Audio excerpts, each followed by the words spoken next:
행복한 가정을 위한 교회라는 말씀을 주셨습니다. 할렐루야. 옆에 계신 성도님들과 축복의 인사를 나누겠습니다. 237 전도를 위한 영원한 응답을 드립시다. 행복한 예배가 됩시다. 하나님께서 가정의 달 5월을 맞이하여 행복한 가정을 이루기 위해 강단에서 말씀을 주고 계시는 줄 믿습니다. 행복한 가정을 하나님이 만드셨어요.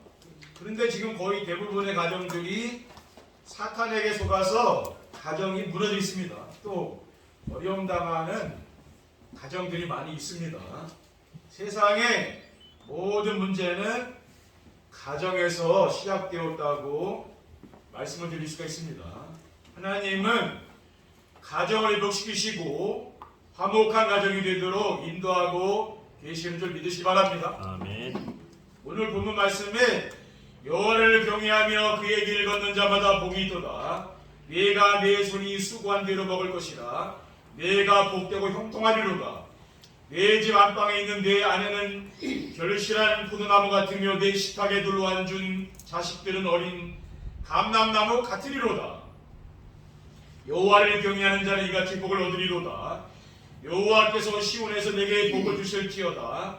너는 평생에 예루살렘의 번영을 보며 내 자식의 자식을 볼지어다. 이스라엘에게 평강이 있을지로다라고 했습니다.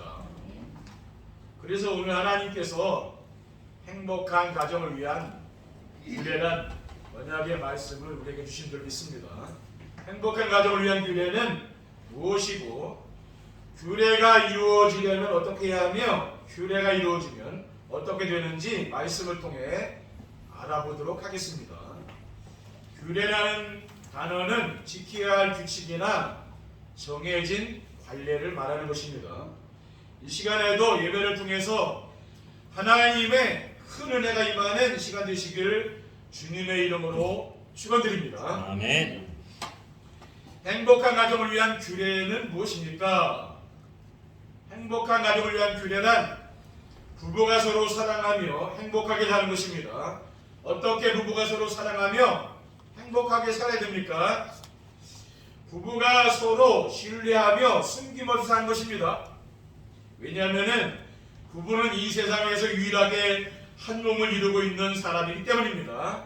그리고 부부가 서로 이해하고 배려하며 사는 것입니다. 이 세상에 허물이 없이 온전한 사람은 한 사람도 없어요. 그래서 하나님이 돕는 배필을 만나 함께 살도록 하신 줄 믿습니다. 그리고 부부가 서로 사랑하며 한 몸처럼 사는 것입니다. 왜냐하면 결혼하기 전에 남자와 여자는 둘이지만은 결혼한 남편과 아내는 한 몸이기 때문에 그래요. 한 몸. 그리고 남편과 아내는 그리스도를 바라보며 사는 것입니다. 서로를 바라보는 게 아니고 누굴 바라봐요? 세상 사람들 서로를 바라보지 못해요. 그리스도를 바라보면 된다는 말이에요.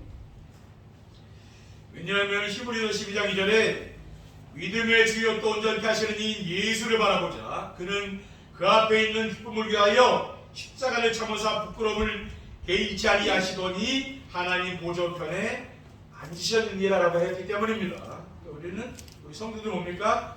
그리스도를 우리가 바라보며 살아야 되는 거죠. 아멘.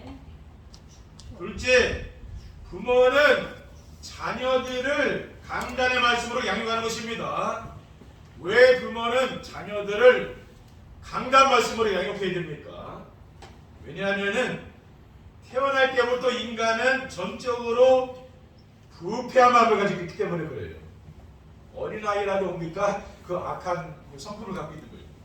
창세기 6장 5절에 7절에는 여호와께서 사람의 죄악이 세상에 가득함과 그의 마음으로 생각하는 모든 계획이 항상 악할 뿐임을 보시고 땅 위에 사람 지으셨음을 나타나사 마음에 근심하시고 이르시되 내가 창조한 사람을 내가 지면에서 쓸어버리되 사람으로부터 가축과 기른 것과 공중의 새까지 그리하리니 이는 내가 그것들을 지었음을 한탄함이라. 여러분이 사업을 하시거나 주변의 사람들 다 좋게만 생각하면 안 됩니다. 그 사람에게도 악한 성품들이 있거든요. 그런 걸 잘 봐야 되는 거 사람은 양면이 늘 있다는 걸 봐야 돼요. 그렇죠?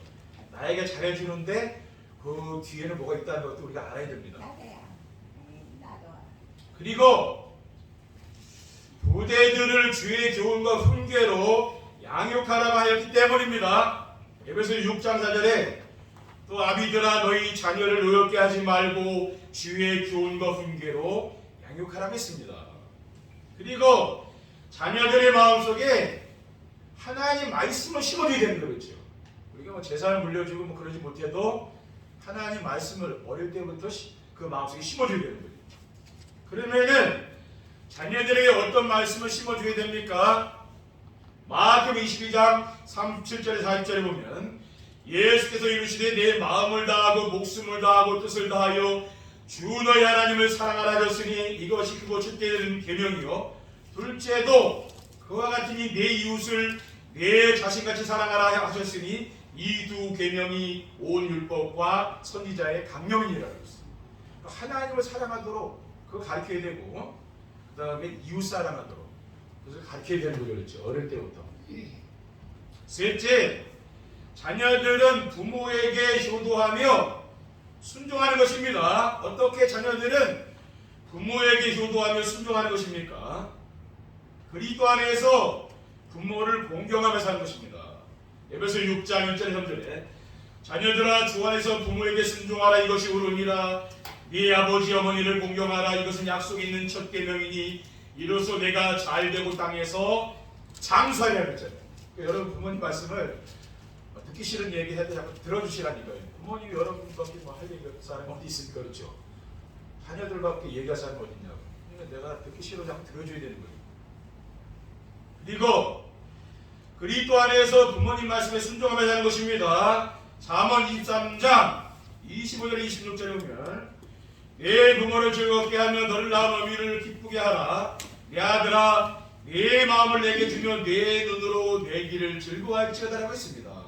그리고 그리스도 안에서 하나님의 말씀을 순종하며 사는 겁니다. 하나님께서 강단에 선포하신 말씀을 순종하며 따라가면 됩니다. 우리가 해야 될 것은 뭡니까? 이 말씀이 나하고 지금 잘 안 맞아도 여러분이 말씀을 따라가야 돼요. 저도 마찬가지입니다. 그렇죠? 하나님이 또 가정을 다른 마디로 이런 말씀 주셨잖아요. 그러면은 이건 나에게 주신 거구나. 이게 순종하면 가면 되거든요. 그렇죠? 예. 고린도전서 10장 31절에 그런즉 너희가 먹든지 마시든지 무엇을 하든지 다 하나님 영광을 하라고 했습니다. 우리가 강단에 선포하신 말씀 중에 어떤 말씀을 따라가느냐 이런 말씀을 따라가는 거죠. 로마서 8장 28절에 우리가 알거니와 하나님을 사랑하는 자고 그의 뜻대로 부르심을 입은 자들에게는 모든 것이 합력하여 선을 이루는 이라고 했잖아요. 또 신명기 28장 1절에 내가 네 하나님 여호와의 명령을 지켜 행하면 네 하나님 여호와께서 너를 세계 모든 민족 위에 뛰어나게 하실 것이라 라는 말씀입니다. 이러한 말씀을 우리가 평상시에 암송하면서 내 마음에 담고 살았느냐 이 말씀대로 된다니까요. 그게 말씀을 우리가 잡아야 되는 거죠. 행복한 가정을 위한 규례가 이루어지려면 어떻게 하면 됩니까? 행복한 가정을 위한 규례가 이루어지려면 인생의 근본 문제의 원인과 해답을 알아야 됩니다. 인생의 근본 문제의 원인과 해답이 무엇입니까? 인생의 모든 문제는 어디서 왔습니까? 창세기 3장에서 오는 거죠. 그렇죠?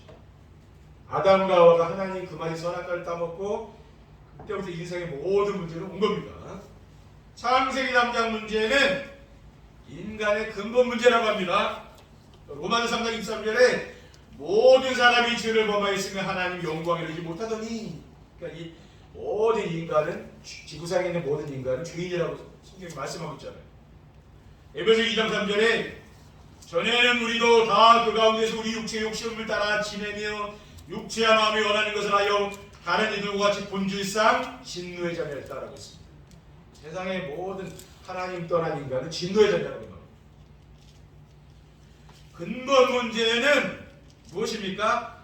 자기 중심, 물질 중심, 세상 성공 중심의 삶. 이 세상 모든 사람은 이 속에 다 있다는 거예요. 그리고 주택 문제 완전 해답은 뭡니까? 오직 그리스도밖에 없는 거죠. 그렇죠? 다른 길이 없습니다. 그리스도밖에요. 나 중심, 물질 중심, 성공 중심의 삶에서 우리가 빠져나오는 길은 뭡니까? 오직 그리스도가 돼요. 다른 것은 절대 빠져나올 수가 없는 겁니다. 사탄이 심어놓은 함정과 올바 틀에서 빠져나올 수 있는 길은 세상에 어디에도 없어요. 사도 바울처럼 뭡니까? 나는 죽고 내 안에 그리스도께서 계신 것을 내가 믿어야 되는 거죠. 나 혼자 사는 게 아니라 그리스도가 내 안에 늘 계신다는 걸 믿어야 돼요. 갈라디아 2장 1절에 내가 그리스도의 십자가에 못 박혔나니 그러므로 이제는 내가 사는 것이 아니요 오직 내 안에 그리스도께서 사는 것이라. 이제 내가 육체 가운데 사는 것은 나를 사랑하사 나를 위하여 자기 자신을 버리신 하나님의 아들을 믿는 믿음 안에 사는 것이다. 이렇게 말씀하고 있잖아요. 그리고 예수 그리스도를 인생의 주인으로 영접하면 어떻게 됩니까? 하나님 자녀가 되는 거예요. 우리는 하나님 자녀의 신분과 권세를 누려야 됩니다. 이 땅에 살면서. 요한복음 1장 12절에 영접하는 자고 그 이름을 믿는 자들에게는 하나님 자녀가 되는 권세를 줄 수 있다고 있습니다. 둘째, 그리스도께서 우리에게 주신 미션을 알고 실천해야 됩니다. 그리스도께서 우리에게 주신 미션이 무엇입니까? 그리스도께서 우리에게 미션을 주셨거든요. 뭡니까? 부활하신 그리스도께서 제자들에게 모든 민족을 제자 삼으라고 했다니까요. 마태복음 18장 19절 2절에 그러므로 너희는 가서 모든 민족을 제자로 삼아 아버지 아들과 성령의 이름으로 세례를 베풀고 내가 너희에게 분부한 모든 것을 가르쳐 지키게 하라. 볼지어다 내가 세상에 나가니 너희와 항상 있으라고 했습니다. 그리고 부활하신 그리스도께서 만민에게 복음을 전하라고 했다니까요. 마가복음 16장 15절에 20절에 보면은 너희는 온 천하에 다니며 만민에게 복음을 전파하라고 했어요. 믿고 세례를 받는 사람은 구원 얻을 것이요 믿지 않는 사람은 정죄를 받으리라고 했습니다. 그리고 부활하신 예수 그리스도께서 성령 충만 받으면 땅끝까지 증인이 되리라고 했어요. 성령 충만 받아야 증인됩니다. 사도행전 1장 8절에 오직 성령이 너에게 마시면 너희가 권능 받고 예루살렘과 온 유대와 사마리 땅까지 이르러 내 증인되라고 했습니다. 그리고 마태복음 24장 24절에 이 천국 복음이 모든 민족에게 증거되기 위해 온 세상에 전파되리니 그제야 끝이 오리라고 했어요. 뭡니까? 이 복음을 전하는 미션을 우리가 하나님 주셨잖아요. 그렇죠? 이것을 우리는 뭡니까? 이거 실천해야 되는 거죠. 셋째, 하나님이 주신 기도 제목을 알고 기도해야 됩니다. 하나님이 강단을 통해서 기도 제목을 주신다니 그거 붙잡고 기도하시면 돼요. 하나님 우리에게 주신 기도 제목이 무엇입니까? 하나님이 주신 언약을 붙잡고 미션을 순종하면 나오는 열매가 바로 비전, 그 기도 제목이에요. 비전. 그러니까 언약에는 절대 변하지 않는 언약이 그리스도입니다. 그렇죠? 변하지 않아 이 언약은요. 한순간도 우리가 놓치면 안 되는 게 뭡니까? 그리스도를 놓치면 안 돼요. 그러면 그리스도를 붙잡은 사람들과 하나님이 함께 하시야 그게 임마누엘이거든요. 그게 바로 기본 언약이에요. 조건 언약은 뭡니까? 강단 말씀을 순종하고 믿고 순종하는 성도들과 하나님 함께 하신다고 말하는 거예요. 그리고 하나님 주신 미션에는 도전 미션이 있습니다. 도전 미션은 뭐냐면은 세계복음화. 그 절대 미션이에요. 이게 세계복음하고 또 기본 미션이 있는데 그건 제자를 찾아 세우는 겁니다. 세계복음하려면 제자가 있어야 되잖아요. 그리고 도전 미션은 뭐냐면 우리가 제자를 찾으려면 그릇이 준비되죠. 그래서 그릇을 만드는 거예요. 그게 바로 도전 미션이에요. 그리고 비전이 있습니다. 비전이 뭡니까? 성도의 영원한 비전은 예수 그리스도의 재림을 기다립니다. 우리는 누굴 기다립니까? 재림을 기다린다고 말해요. 그리고 신랑 되신 그리스도와 공중에서 혼인잔치를 하며 천년 왕국에서 천년 동안 그리스도와 더불어 왕노릇 하는 것을 우리가 기다리면서 하는 거예요. 성도는. 이게 성도의 영원한 비전이에요. 이 땅에 있는 그게 영원한 비전은 아니죠. 그렇죠? 그리고 전도자의 비전이 뭡니까? 전도자에게 비전이 있는데 이 세상은 장망성이고 하나님 나라의 상급을 바라보면서 사는 것입니다. 우리는 이 세상은 장래 망하성이라고 했잖아요. 멸망받는다고 했잖아요. 그러니까 우리는 하나님 나라의 상급을 바라보며 살아야 되는데 이 땅에서. 디모데후서 4장 7절 8절에 나는 선한 싸움을 싸우고 나의 달려갈 길을 마치고 믿음을 지켰으니 이제 오르는 나를 위하여 의의 면류관이 예비되었으므로 주고 놀려오신 재판장이 그날에 내게 주실 것이며 내게만이 아니라 주의 나타나심을 삼하는 모든 자에게도니라. 사도 바울은 뭡니까? 나는 아직까지 선한 싸움을 싸웠다는 말이에요. 영적인 싸움을 싸우고 그렇죠. 세상과 타협하면서 그렇게 인생을 산 게 아니고 사도 바울은 그 세상 갖고 영적 싸움 한 거 아니에요. 그렇죠? 우리 성도들 이렇게 싸워야 되는 거 아니에요. 세상에서. 세상 사람 똑같이 살면 안 됩니다. 그렇죠? 세상 사람들하고 좀 다르게 살아야 돼. 그 영적 싸움을 해야 될 거 아니에요. 그래야 되는 거죠. 그래요. 뭡니까? 의의 면류관이 예비돼. 하나님 이 영원한 천국 가면은 의의 면류관이 예비됐다 했잖아요. 이게 바로 뭡니까? 사도 바울이 이 땅에서 바라보면서 산 거죠. 그렇죠? 그리고 강단에 전파하신 말씀을 붙잡기 위해 공동 예배 축복을 누리며 가족들과 함께 정시예배 드리고 말씀 포럼을 하는 거죠. 우리가 또 교회 모여서 예배 드리고 또 집에 가서 가족들과 함께 강단 말씀을 듣고 말씀 포럼 하는 겁니다. 왜 성도들이 예배 축복을 누리게 됩니까? 왜냐하면은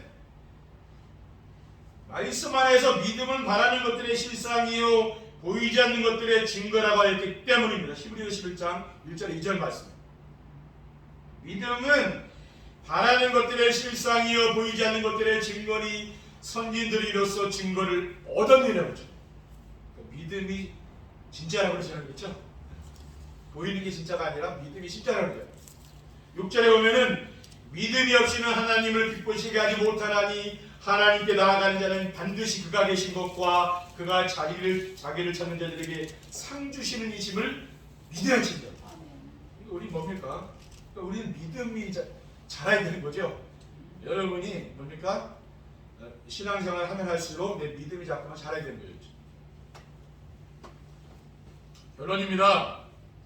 행복한 가정을 위한 규례가 이루어지면 어떻게 됩니까? 이 규례가 이루어지면은요. 개인이 행복한 삶을 살며 나누어주는 플랫폼이 됩니다. 부부가 서로 사랑하며 부모님 말씀에 순종하며 살며 자녀들을 말씀으로 양육하며 살면은 행복한 가정이 됩니다. 행복할 거 아니에요. 그러면은 성도들의 삶이 행복해. 내 가정이 지금 불행한데 여러분 혼자 잘 산다고 잘 사는 겁니까? 그게 아니잖아요. 우리 가정이 행복해 나도 행복한 거 아닙니까? 그렇죠? 왜? 다 영향을 받고 사니까. 그래서 이 행복을 또 뭡니까? 주변 사람들에게 나눠주는 게 바로 플랫폼이라고 그 말이에요. 둘째로 가정이 원내스 되어 가문을 살리는 파수망대가 됩니다. 개인이 오직 복음으로 행복한 삶을 살면 가정의 갈등과 다툼이 없어지며 가족들이 서로 사랑하며 이해하고 배려하며 원내스 돼요. 어떡하지? 마귀는요 여러분 가족을 다 갈라놓습니다. 그게 사탄의 전략. 부부간에 갈라놓고 여러분 자녀들과 자꾸 갈라놔서 가정을 깨트리게 마귀 전략. 그거 속으면 안 됩니다. 근데 여러분 가정에 사랑하고 배려하고 이해하고 그럼 얼마나 행복하겠습니까? 그렇죠. 그럼 집에 들어가고 싶을 거 아니야. 내 가정이 너무 좋으니까. 그렇게 되는 거예요. 그래서 가문의 흑암을 꺾는 파수망대가 되는 줄 믿습니다. 가문의 흑암이 있잖아요. 원내에서 볼 때 그냥 그 흑암이거든요. 그걸 꺾어버려요. 마지막으로 강화리아 교회가 지역과 시대를 달리는 안테나가 됩니다. 성도들의 마음이 평안하여 여유가 있고 삶이 안정이 되면은 가정이 화목하고 산업 현장에 하나님 나라가 임하게 됩니다. 그러면 우리 교회와 성도들이 빛과 소금이 돼요. 그래서 지역과 시대를 살리는 안테나가 되는 줄 믿습니다. 여러분 교회 나오셨으니까 여러분 집에 가면 뭐 복잡한 일도 많고 그러잖아요. 그 생각 여러분들이 평안하게 좀 쉬셔야 돼요. 그 예배가 그렇게 좋은 거예요. 세상도 번잡한 생각 다 버리고 이 시간만이라도 평안하고 치유받고 행복한 그런 시간이 되시기 바랍니다. 그게 바로 예배라니까. 마태복음 5장 14절에 15절에 너희는 세상의 빛이라 산 위에 있는 동네가 숨겨지지 못할 것이요 사람이 등불을 켜서 말 아래에 두지 아니하고 등경 위에 두나니 이러므로 집안 모든 사람에게 비치느니라 라고 했습니다. 여러분 성도님들이 가 계시기만 해도 이 흑암이 무너지고 빛이 비친 줄 믿습니다. 어둠이 다 물러가는 것입니다. 여러분이 얼마나 소중한 분인가 그것을 다시 한번 확인하시고 돌아가시기를 주님의 이름으로 축원드립니다. 기도하겠습니다. 하나님 감사합니다. 오늘 주신 언약미션 1년의 말씀을 굳게 붙잡고 우리의 삶 속에서 임마누엘을 누리며 우리의 지역과 현장을 살리는 시대 살리는 귀한 역사가 나타날 수 있도록 인도해 주시옵소서. 우리 구주 예수 그리스도 이름으로 기도하옵나이다. 아멘.